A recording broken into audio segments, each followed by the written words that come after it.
Hey, what up, everybody? This is Stevie Breach coming to you here today, looking at a past release from WWE. This came out around 2009, 2010.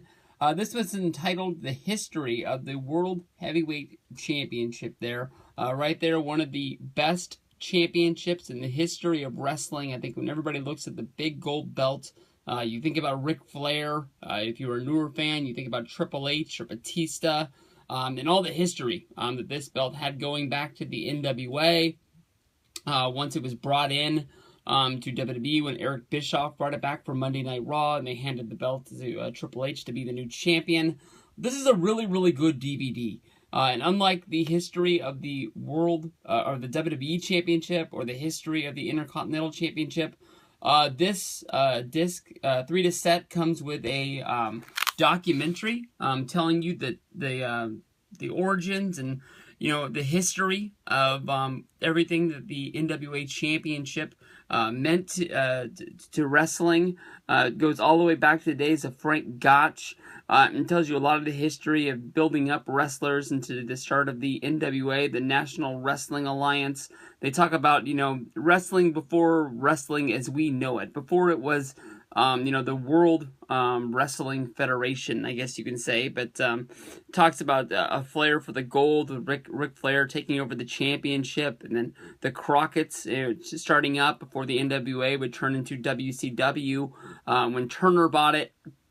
This is a lot different than the story of WCW on the rise and fall of WCW DVD that came out. So it's not like a repeat. This just follows the championship, just follows the gold. Doesn't really get into all the bullshit stuff that comes out of there.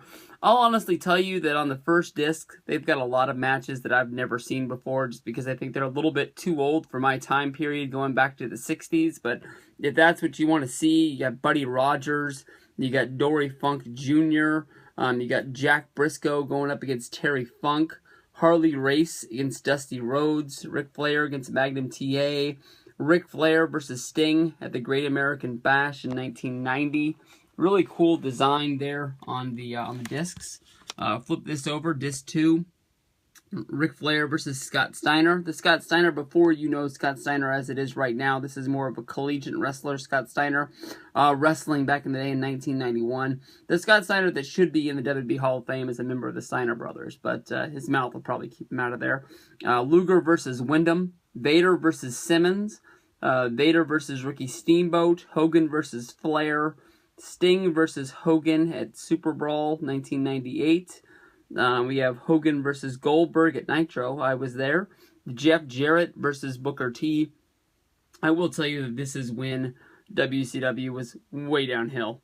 And then we flip over to the WCW World Title being brought as a part of the invasion to WWF at No Mercy. The Rock versus Chris Jericho. Flip over on the last one. These boxes are really cool, but sometimes it's hard to get to that third disc. The thing, you don't want to fight it too much, you'll break the case. It's hard to describing, but it actually looks like a book. I'll show you more at the end. Triple H versus Rob Van Dam at Unforgiven. Triple H versus Shawn Michaels. Kurt Angle versus Undertaker. Rey Mysterio versus Randy Orton. Batista versus Undertaker versus Edge. John Cena versus Chris Jericho. And rounding it out with Jeff Hardy versus Edge. Ladder match for the World Heavyweight Championship at Extreme Rules 2009. But I like the way that this binding is. It actually looks like a book that you would have on your shelf. Really, really cool. I've heard rumors that they're going to come out with a history of the U.S. Championship belt. If they do, I hope it fits along with like these, because you put the history of the WWF Championship, the history of the World Heavyweight Championship, and the history of the Intercontinental title all next to each other. They look really nice on your bookshelf. This is an easy DVD to pick up for only a couple of bucks. On Amazon, if you have to buy it used. Even if you buy it new, it's not going to kill you. And I think it's one that deserves to be in your wrestling DVD collection.